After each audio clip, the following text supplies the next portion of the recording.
trying to zoom in out. I'm trying to zoom in, focus, and pull out. So it's just a switch. Filed a claim on behalf of sister. You're just trying to do that, right? No, that's just. Claims. So I zoom in and I focus on it. I just can't focus. Oh, okay, so it would be this. These front buttons. You can do something really sharp. Peaking or I use gag. Because that's your fun. Is that bad? So I need to be like more.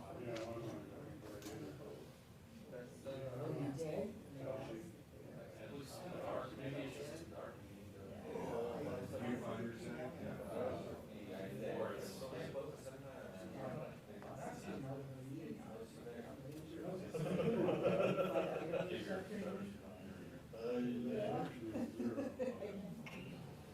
Okay, well. Yeah. Well, back. Oh, you know what? I wonder if you're an macro, this we push forward.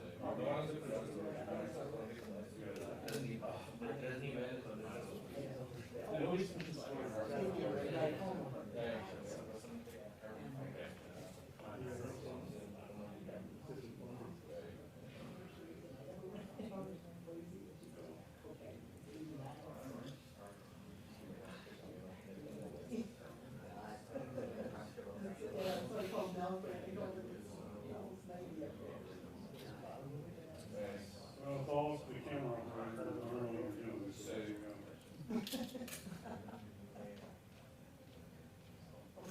Confusing that. Brand new camera, yeah. Is it a better camera? Yeah. Oh, these are bigger and heavier. I mean, that stuff. Well, it doesn't sound like you're gonna get your back and shoulders. Bigger and heavier. Oh, no. On the side, and I thought, oh, maybe it's just more like this. And I was like, oh,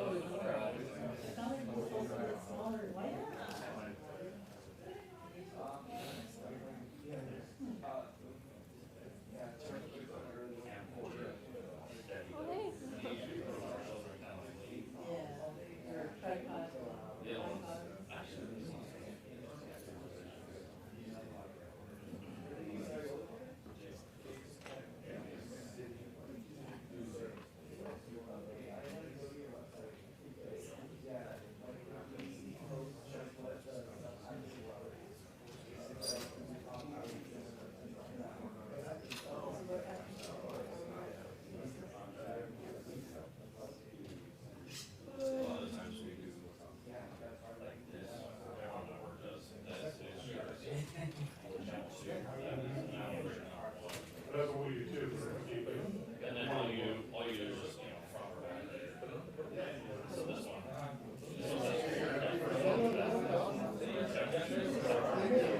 That's not fun. So it's really good. Okay, so you're doing it on wireless or just?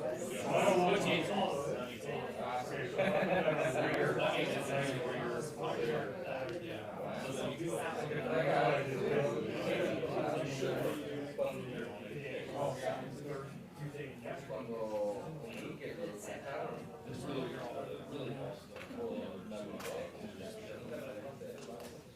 hurry and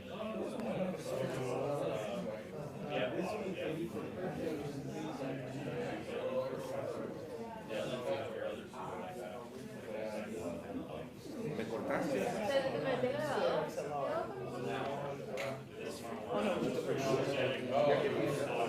Le dieron a Víctor el comunicado y el papel de pues porque estabas allá atrás.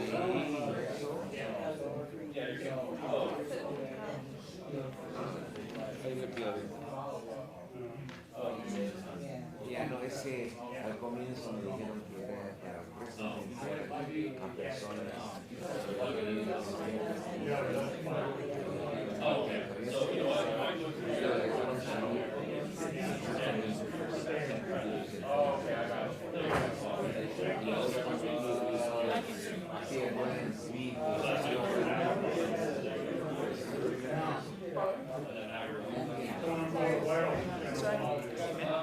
My wireless I used to have. Que me olvidaron. This wireless is,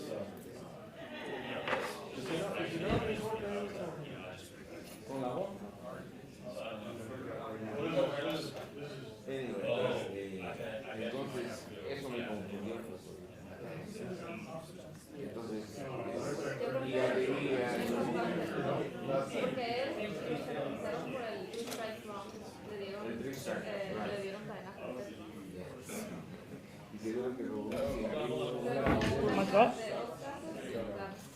My apologies. El juez le dio 50 cadena completa. Ya, eso es desgraciado. No solamente por la ley, eso debería ser por los que dicen por criterio moral y lógica. ¿Cómo vas a sentenciar a cadena perpetua a alguien que se roba el carro? O sea, por más que le quieras dar el amor, es ilógico. Ahora, pues, tú eres el que determina, el juez es el que determina. Luego el Que cometió algo peor. Hay gente asesinada y le dan solo 5 años, 8 años. O sea,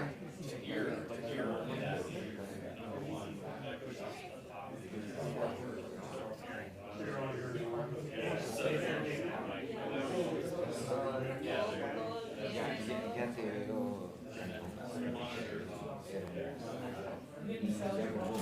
te quedó con la cosa, todavía tengas ahí. Oh, todavía. No, ya está.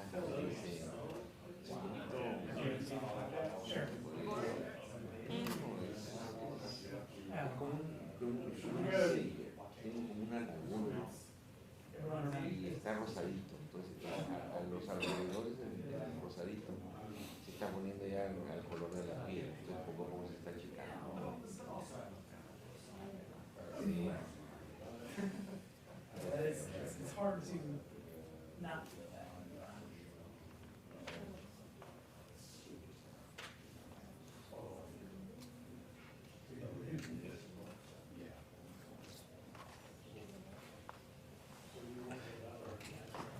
Ahora,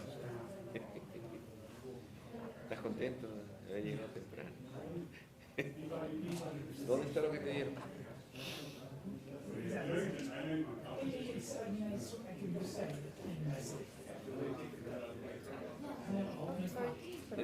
Do you guys need any more white balance?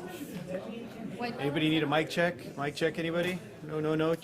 Last call. 1, 2, 3. You good?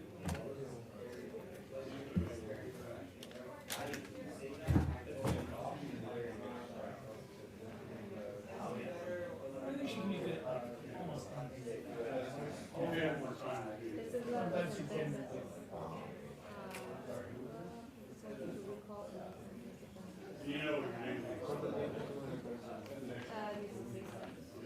me faltaban centavos. Con el 2003. Le faltan 33 para que hagan prórroga.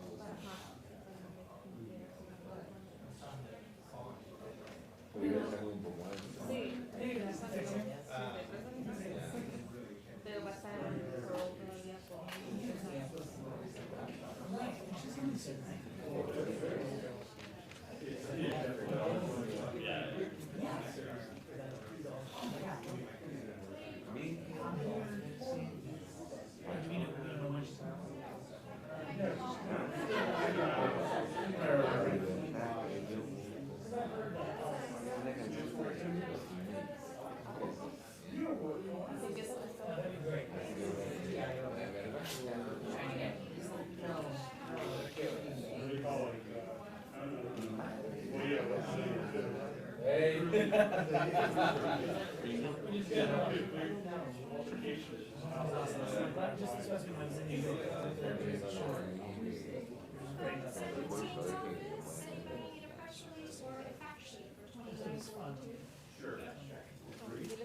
¿Ya?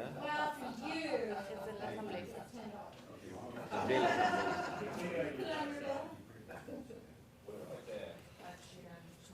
todavía el tree stand está muy vigente. Solo veo un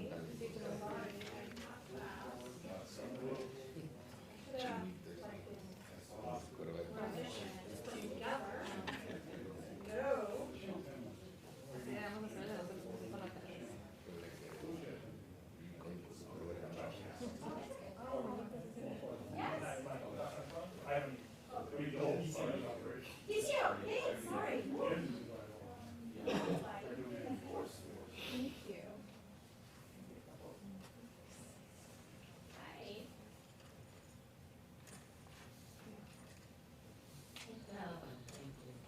They're working their way up to the room here. Anybody else? King, some fact sheet, employment, paper two.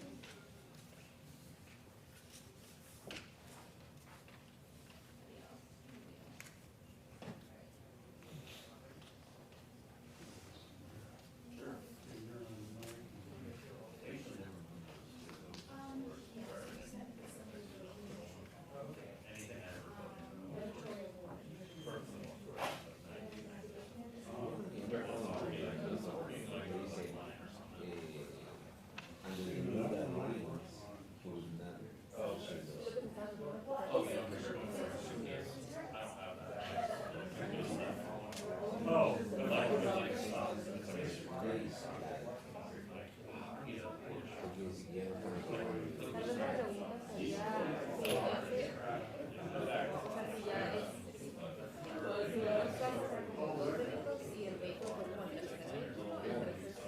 O ya tuvo dos delitos contra eso.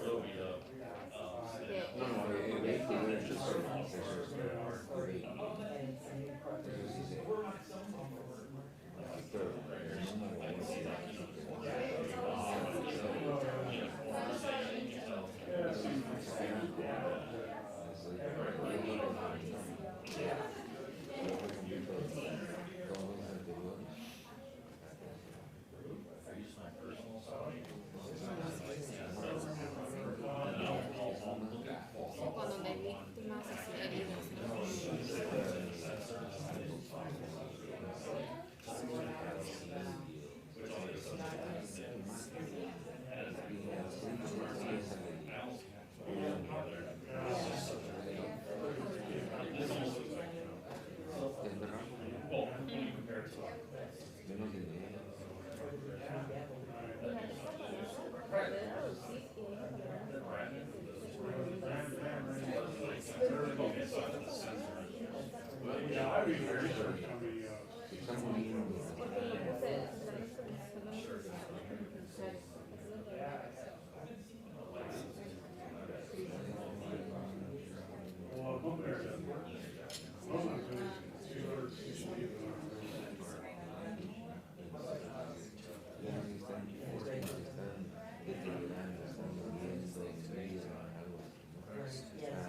Están perdiendo todos sus facultades. Lánguido en español. Lánguido.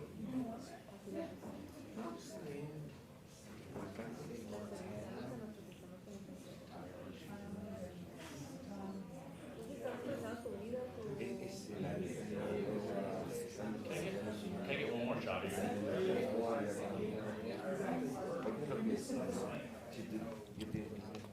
Check, check, check, check. Cool.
Good morning, everybody. I'm honored that Assemblymember Phil Ting, here with me today, chose to highlight our office and our region, the San Diego County District Attorney, as an example of effectively implementing a groundbreaking law that he was responsible to pass this year in our state. The new law allows local prosecutors to carefully review old cases in which we believe the prison terms were unjustly harsh. If warranted, prosecutors can recommend a new reduced sentence to the judge who has the final say.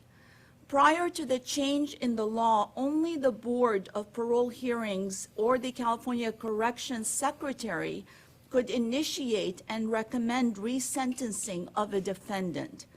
Our team's mission at the San Diego District Attorney's Office is to pursue a fair and equal justice for all.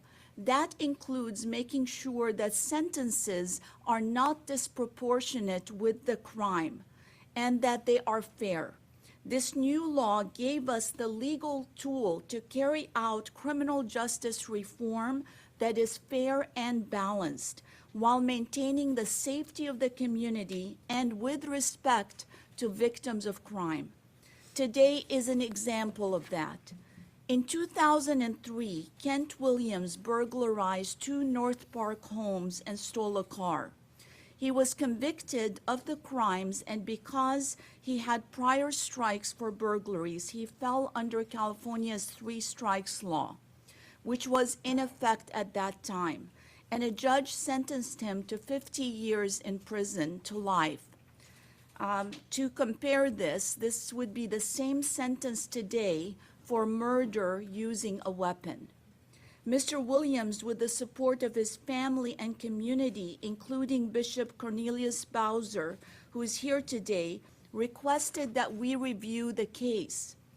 Our thorough review included his criminal history with an eye towards physical violence, his conduct while in prison, his preparation and plans to deal with addiction, substance abuse, and criminality, his pursuit of educational goals, and a risk assessment for future violence and criminality. After we completed the review, we believed Mr. Williams met the letter and the spirit of the law, and that he was deserving of this relief. In May of this year, our office filed a motion for resentencing, which was granted by a judge. We believe Mr. Williams is the first person in our state of California to benefit from AB 2942, which is now law under Penal Code Section 1170D. This new law was thankfully authored by Assemblymember Phil Ting. As a result, Mr. Williams became a free man after being incarcerated for 16 years. The resentencing effectively shaved 33 years off Mr. Williams' prison term. Proactively bringing this resentencing to a judge was the right thing to do. Ultimately, we believe the circumstances had changed since the defendant's original sentence. He had moved forward with his life, and we even received a letter from a correctional officer about his behavior that was positive while in prison. This new law is in the interests of justice, and we are proud to carry it out. I want to thank Chief Deputy DA Dwayne Woodley, who is here today, and Deputy District Attorney Matt Greco for taking the laboring oar in this petition and process. Being the first meant they had to find their way and create the form and the petition from scratch. I'm proud to call on Assemblymember Ting. I'm so proud that he's joined us today in San Diego County, Assemblymember. Thank you, Madam District Attorney. Let me just thank you and your office for being the first in the state to use AB 2942. I can't tell you how much I appreciate it for really leading the way and setting the example. I also wanted to thank Hillary Blount, who I'll be introducing later today with For the People, who really was the main architect of this legislation and created the vision of this. As of right now in California, our state spends $12 billion a year for our corrections department to house about 115,000 people in our state. Just by comparison, the entire budget for UC and CSU that we give is only $16 billion. And that's for every UC and every CSU across the state. Our criminal justice system is not working the way it should be. It's not always protecting us. It's not always serving us. And given that level of expenditure, I would be proud if all 115,000 of those folks could come out and actually have a better life, actually have learned from what happened, actually be rehabilitated, which is what the department is. It's corrections and rehabilitation. Unfortunately, we haven't done as good a job in that realm as we could have. And so I was so proud when Ms. Blount came to me to author AB 2942 to give people a second chance.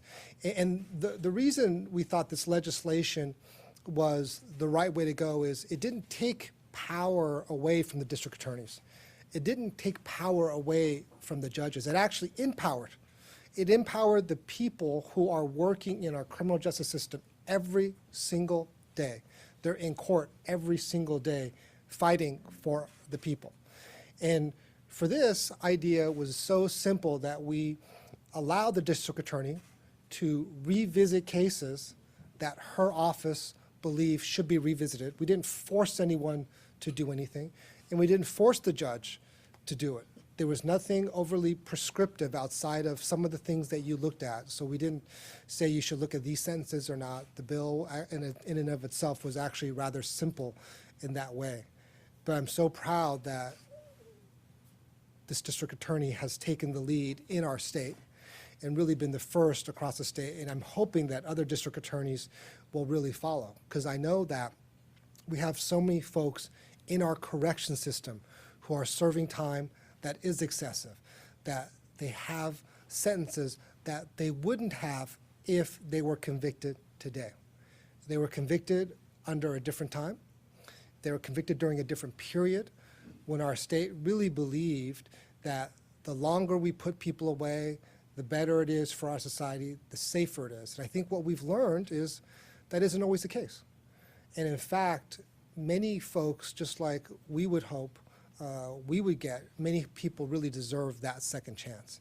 And it's that second chance that is being looked at by a prosecutor, by a judge. So it's not just, hey, trust me, you know, we know we did wrong, but we can do better. It is really the people who are entrusted with this decision are the people we entrust with this decision every single day. It's our prosecutors up and down the state, and it's our judges up and down the state. And so that's why I'm so proud that this office took the lead. I'm also incredibly proud of Mr. Williams and his fortitude and really telling his story. I'm not going to really go through his story because I think he is the most powerful messenger that is possible. But it is very humbling and very honored to really be here today. Oftentimes when you do legislation, you always wonder, who's it going to impact? Whose life is it going to change? So the fact that this changed Mr. Williams' life, his family's life, really makes it incredibly worth it. So thank you. So with that, Mr. Williams.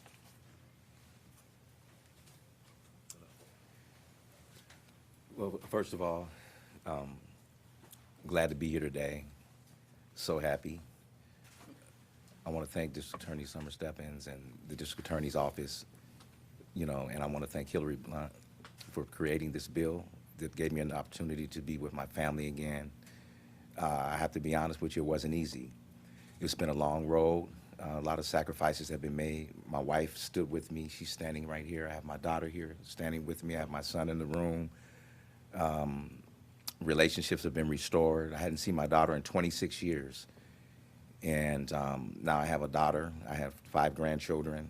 My son has 2 sons, and relationships are being restored. Restoration has been a great part of this. I also want to thank Bishop Cornelius Bowser for believing in me. He's been trying to help me and, to get through this process. And a little bit nervous, excuse me. But Take your time. being in prison, it's not a good thing. But what I was able to learn, during that time was that if you do the work, I think the word I'm looking for is altruism. One of the classes that I took, ethics classes that I took, was doing the right thing when nobody else is looking. I kind of probably looked at like a clown up in there because everything's going 90 miles an hour in that direction, and I'm going the other direction as far as the drugs are concerned and all the things that go on in prison. But I guess after a while, people look at your persona and they look at you every day and see what you're doing. As time went on, it was respected down through the way. I'm working on 15 years sobriety, drug-free. I thank God for that. And, the groups, the ARC program, which is recidivism, they deal with recidivism and also Criminal Gangs Anonymous and different groups like that, NA, AA, and mentoring groups and different things like that helped me out along the way. I had to go back and look at impulsivity and some of the things that caused me to keep coming back to prison in the first place, and drugs played a big part in that. I had to make a quality decision. Did I want to die in prison? That's what it basically boiled down to. And the decision that I made, it was by divine intervention, and I guess I had an encounter with God, you could say that, and that changed my life. I remember the 3-strike law had came out, and they were trying to repeal it in 2004, and it didn't happen. It almost happened, and I kind of like lost hope. It was really hard then, and kind of got off track just a little bit, but by the grace of God, I was able to get back on track.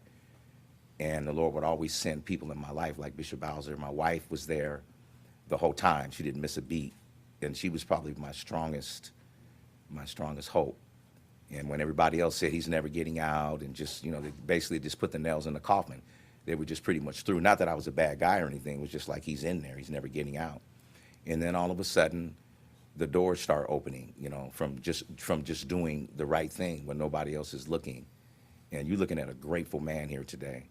It's so surreal. I've been out almost 60 days now. I'm on full-time employment, and I'm registered for college.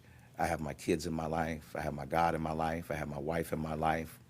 And I just want to tell everybody that's looking at this now, the guys that are still on the inside, that know me, that are out there in Donovan, because that's the yard that I parole from, man, that that, God is real. And if you do the right thing, if you do the work, don't look at if I get out or not. My thing was, God, if I never get out, I'm going to continue to mentor the youth up in here and continue to do the right thing if I never get out. And I think when I made that statement, that's when the doors started opening.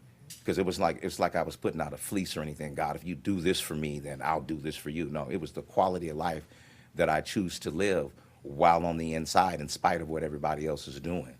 So I'm here to say that if you can continue to do the right thing when nobody's looking, regardless of what everybody else is saying, just continue to do the right thing. Do the groups, do the work, respect the authority.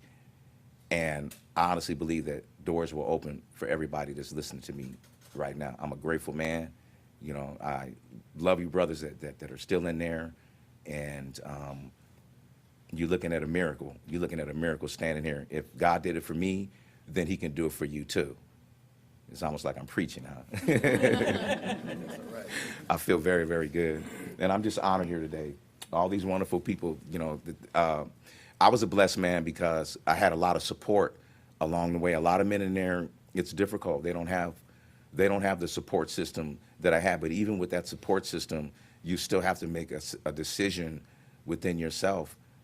Going back and going through those groups, and even without the drug addiction, I had to go back and find out why I did drugs in the first place.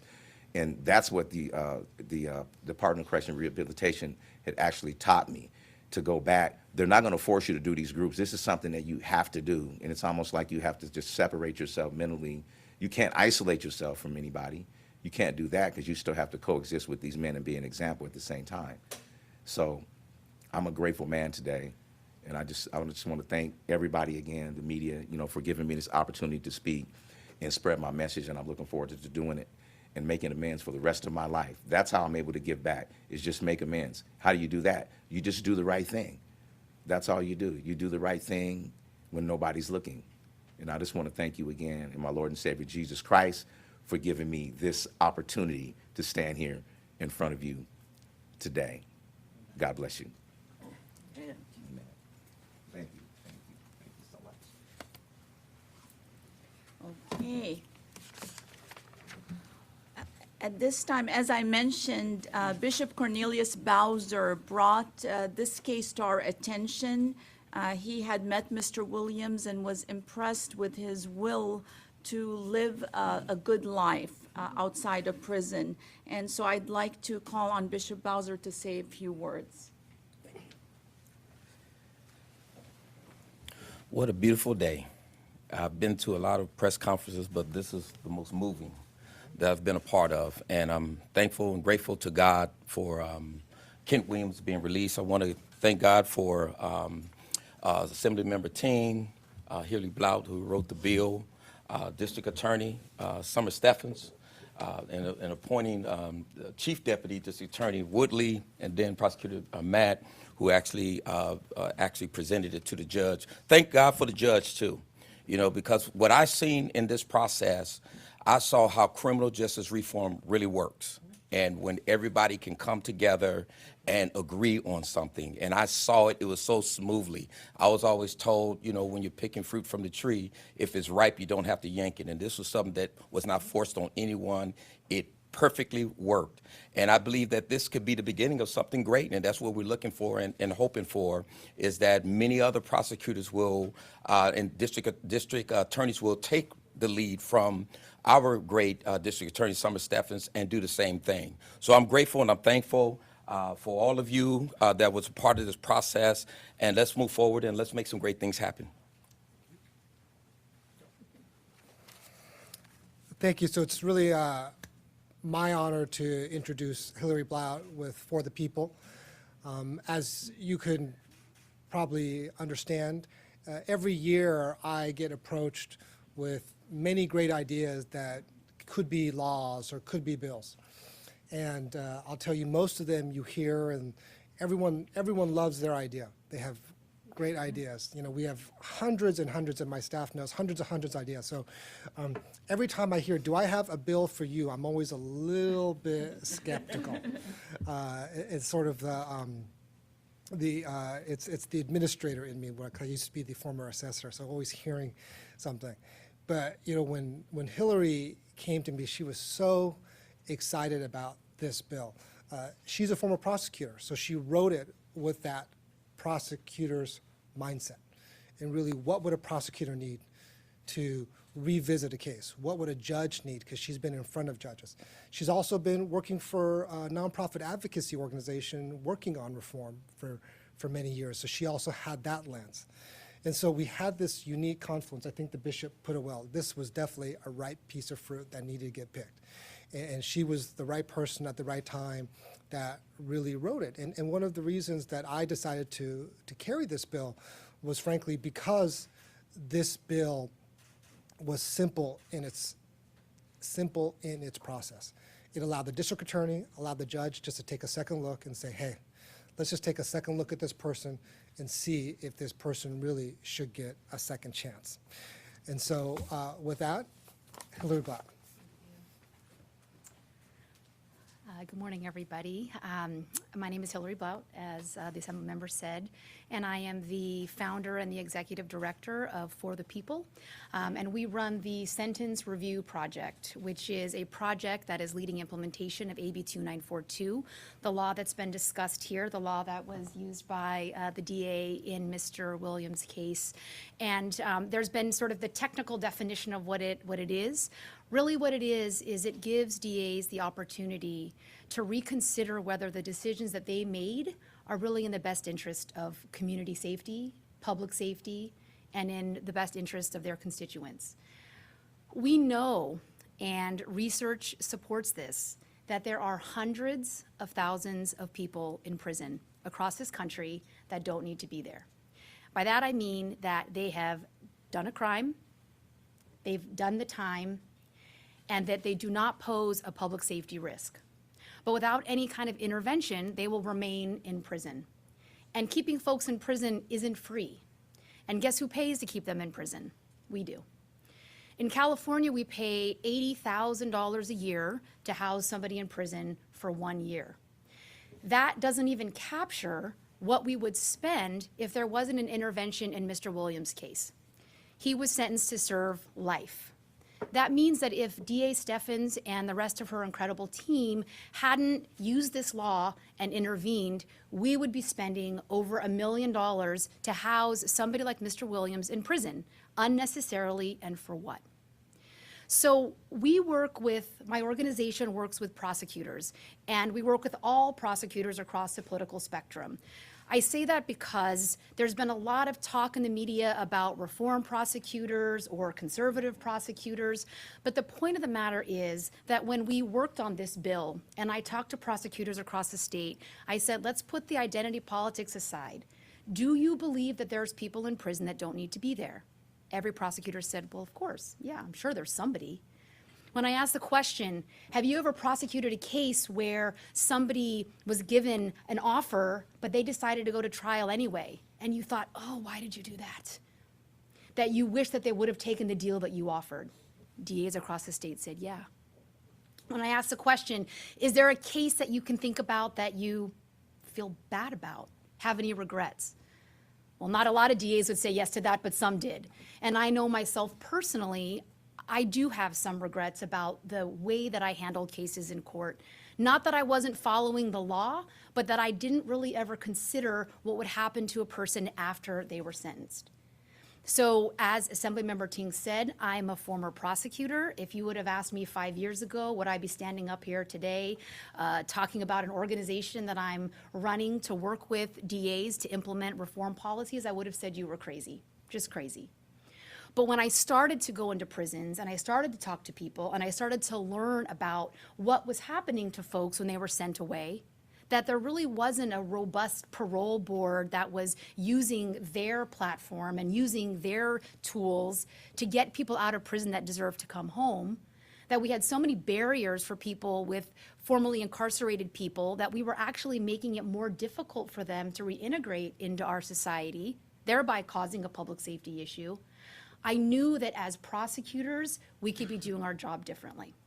So again, I work with prosecutors across the state, those that agree that there are people in prison that don't need to be there, those that agree that there are people in prison that may have turned their life around much more quickly than we thought they would have done when we stood up in court and sought that sentence. That prosecutors that believe that there are people that actually, if they were on the outside, like Mr. Williams, could be an ally in our effort to make our community safer, that they could interrupt cycles of violence, they could interrupt cycles of poverty, that they could contribute to their families, whether financially or in Mr. Williams' case, helping his daughter and son raise their children. So Mr. Williams' case is incredible. You heard it. I think that there's other articles that are going to be coming out about his incredible arc of rehabilitation and all the things he was able to do, how he was able to confront and wrestle the demons of his addiction, that he was able to turn his life around and continue on that path, even though he lost both of his parents while he was incarcerated. As he said, he kept doing the right thing even when nobody was watching, and maybe in those moments where it didn't feel like it was even worth it. But I'll say this, while Mr. Williams is incredible, he's not the only one. There are so many other people like Mr. Williams in our prison today in California that deserve to come home. So we are thrilled to be here, working hopefully in the future with the DA's office here and DAs across the state, and hopefully other states in the country are going to follow suit. So thank you again, and we look forward to bringing you more folks like Mr. Williams to tell their redemption stories and help them to claim their freedom. Thank you. So this concludes the conference. If you have questions, this is the time. Assemblymember Ting. Yes. You mentioned, you released that 25% of the incarcerated population can be coming out, as you spoke. Do you see any, or foresee something like cases like Mr. Williams to become part of a prevention program instead of spending all that money with the people in prison? As you mentioned, 25% across the board without the negative effect of public safety could be released. Can be that the meaning for the next project for the state? Well, I think what we wanted to do with 2942 was take a very significant step in that direction. We'll be taking a look at other pieces of legislation. I have another piece of legislation, AB 1076, that I am carrying right now, which is looking at expunging records for people who've been arrested as well as people who have served their time. And that's a bill that I'm working on with my district attorney, George Gascon. And again, that legislation is for people who've already served their time and have their records, need their records cleared. And again, what we see is even after you're out, even for Mr. Williams, even after he's out, it's still, if he doesn't have a stable family environment to go back to, it's hard to find work. It's hard to find housing because just having that arrest record really colors how people look at you. So again, there's so many different facets within the system that we need to take a look at. I mentioned earlier, one of the areas that we spend money on but still haven't done a great job of it is really doing rehabilitation. We don't do a great job doing rehabilitation. I was really pleased to hear about Mr. Williams and the classes that he was taking and that it had an impact. That's something that we're constantly trying to get feedback on and how we are doing with rehabilitation. I'm okay with spending more money in the system if we get a better result. Right now, we seem to be spending more and more money and not getting much of a result at all, and that's what I'm concerned about. Other questions? Yeah. One of the prosecutors, maybe, who was the judge who did the original sentence and then the resentencing? It was the same judge that did the original, did the resentencing, because, you know, we wanted it to be transparent. Judge Hartunian. And for one of the prosecutors, if an individual committed the same offenses as Mr. Williams today and was sentenced, what kind of sentence would that person draw? You know, it is a case by case. You'd have to look at their criminal history, the type of burglary it was. So there is a range, but generally speaking, this sentence of 50 years to life is not the type of sentence that we would give today to someone with a Mr. Williams' criminal history. He had no criminal history of actual physical violence or it was really addiction-driven residential burglaries, which are very serious because People can't go back to their homes when those things happen. We're not trying to diminish it. But his particular type of record and crime would not be 50 to life today. What would be the process now if, I'm sure there are people who will be watching who say, I can see a case in my family of my friends. How does someone actually get this to your desk to have it relooked? We, on our website, sandiegoda.com, there's a resentencing button that tells people the process by which to contact our office so that we can take a close look at their case. I want to ask Mr. Williams, who I am so impressed with, you've spoken so powerfully and so eloquently. You said at one point in your remarks that you thought that you might die in prison. And did you ever at some point, obviously you defied that, but was that a cause for a lot of bitterness at some point? At some point, yeah. It caused a lot of bitterness, a lot of things that I didn't understand, at one point, especially when in 2004, I believe it was, they tried to repeal it. I think it was Proposition 66, and it failed. And my dad passed away right after that. That was a very dark moment for me, because I said, well, my kids weren't in my life, and I said, well, my son was, my daughter wasn't. And I was like, well, I'm never going to get out. I might as well just go out with a bang, just find all the drugs I can get and just do them and leave. And then I had that divine intervention, and that was something that just turned my life, just immediately turned it around, that let me know that I still had value.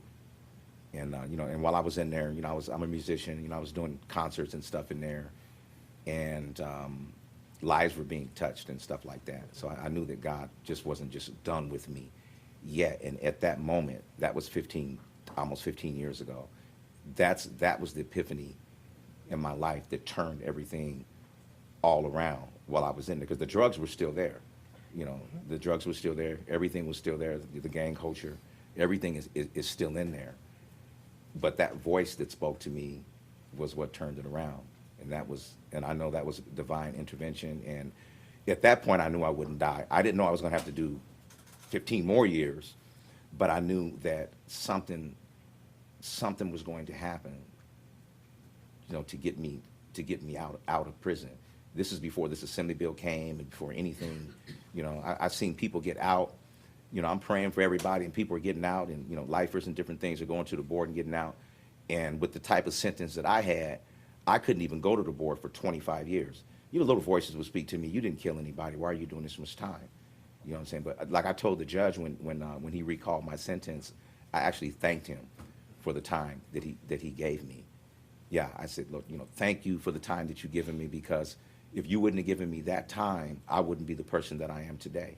I told him every year, every second, every moment was necessary to get me to this point here. And a lot of people would probably disagree with that. They would say it was too much time. It wasn't too much time for me. It was just enough time and not too much time. And you're looking at a miracle. You're looking at the result of a lot of hard work and a lot of faith that kept me laser focused for those last 15 years. What are you doing now? Right now, I'm registered for school for fall, and I'm working full time. I have a job. I'm able to help my wife with bills and things like that. The transition in general for me, it really wasn't that difficult because I prepared myself before I came out. The last few years were just, preparation. Like I said, these self-help groups that you go into and you get involved in. I think for me, what helped me out a lot, because I was able to pour into people's lives, the young people in there, not just young, but old too, even some of the COs, even some of them. God has just blessed me in that way to be able to always have an encouraging word or something like that for somebody. So I believe when I did that he poured back into me, and just, like this, every day wasn't good. I didn't have any thoughts of going back to drugs or anything like that. But most of my thoughts were not in prison, they were outside of prison. My grandkids, my son, my daughter, my wife, brothers and sisters that I haven't seen in a long, long time. I have my sister and her husband are both in law enforcement, so they looked at this in a whole different angle. I have them back in my life 100%, you know, and they're like, well, if you didn't have any record, you would be working for law enforcement. But unfortunately, that's not going to happen. But other doors are opening up for me, and I'm just happy today. I'm very happy. Thank you. Maybe someone, Mr. Kennedy, can you clarify the situation with the 3 strike you're out actually right now? And how is this being the first? It's going to be a precedent, as you mentioned, on future cases for the rest of the district attorneys in the state of California. The 3 strikes law changed where many of the offenses that used to be 3 strikes are not qualifying for 3 strikes. So that law did change, but it did not help Mr. Williams' case because of the technical charge, which was a hot prowl burglary. So because it didn't fit this particular situation, the 3 strikes relief that we granted many, many people when the law changed, our office did that to everyone who qualified, didn't help Mr. Williams. It took Assemblymember Ting's law that allowed that discretion to not look at the technicalities of that law, but look at the overall picture of the person's history. The way the law is written is brilliant. It allows you to really balance safety with the risks. There's always risks, but you can look at how somebody performed while they're in prison, their disciplinary history. We were able to get a consent form from Mr. Williams to look at his behavior in prison. So it gave us the confidence to know that we are correctly balancing public safety with the dignity and value of Mr. Williams' life and his family's life. So that's why we were very thankful. The way the law is written really has good sense and common sense and things that would benefit the community. Will be a precedent? Pardon me? Will be a precedent? Well, when we did this case, we certainly didn't know we were the first. We just looked at it as what's the right thing to do, but we learned later that it was the first in the state. So somebody has to be first, and I think we're setting a good example. And you can see from Mr. Williams that I think he's the right person, and hopefully other cases will follow and other prosecutors. Can I ask Ms. Blount, you remarked something about the parole board, the robust nature or lack of robust opportunities for inmates to have a second chance. Can you address that a little bit? I mean, some people might say, well, why do we need this law? There's the parole board. They should be able to reevaluate and review. Yeah. Why do we need this? Yeah. So it was mentioned earlier, but in Mr. Williams' case, I think he said it himself, in his case, he was not even eligible to go to the parole board for several decades. So there are several people that are in prison that don't even have the option to see the parole board. I won't get into too much about the misgivings of the way that the parole board is operating and the improvements that can be happening there. But I will just say that we have 115,000 people in prison. We have a issue at hand that needs to be addressed, and it needs to be addressed by everybody that's part of the criminal justice system. And so the fact that we, before this law, had no way for DAs to be able to get involved with addressing mass incarceration, excessive sentences, that's what I was mentioning before, is that we need to have tools available so that there are other ways for other actors in the criminal justice system to be able to provide redress for people who are unjustly confined. Are there any other states that have similar avenues to do this? Not that I know of. My understanding is that there are a couple other states, there are a couple other DAs in some of the other states that have workarounds. They are trying to figure out ways to do what we've done here. We're fortunate, though, that we have a legislature and we have leadership like Assemblymember Ting and a governor that's supportive and was supportive of a law like this. But to my knowledge, I don't believe that there is another direct vehicle, a legal vehicle like this in any other state that allows a DA to reconsider their own sentences and bring it to the court. And also, did you guys look at any other cases before Mr. Williams to bring forth as the first case, so to speak? This was the first case. And I'm saying, did you look at other case files before you landed on Mr. Williams to push forth as the first case under this law? No, he was the first case we looked at, and the reason is this case was brought to us last year before the law became the law. And while we wanted to find a way to do justice in that case, there was no legal mechanism. And so as soon as the law passed, then we reopened Mr. Williams' case to look at it. So it was the first. And thanks to the Assembly member for giving us the law, because we have to implement the law. The law is very important that we follow it. So it gave us the ability to do justice. Mr. Ting, do you have any critiques of the present parole system? You know, I think, again, it's a board that is really set up not to do what they say, which is to parole people. It's really, it's really a parole board that's really keeping people in the system. And I think given the high cost of incarceration to the taxpayers, I do think we have to take a closer look at that board and really how it's working. Summer, do you have other people afoot, like in the mill to be next? We're reviewing several other cases, but I can't tell you anything right now. We're in the review process. Is the hot problem that there were people present in the residence at the time?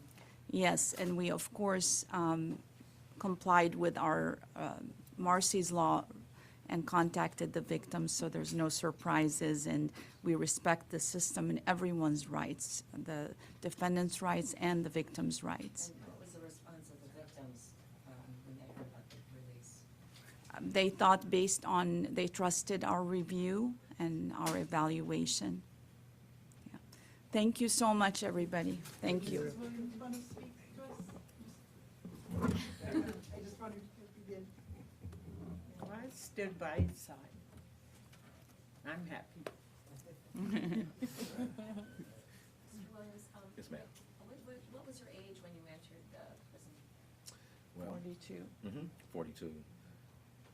And based on your, eloquence, would you consider becoming a minister?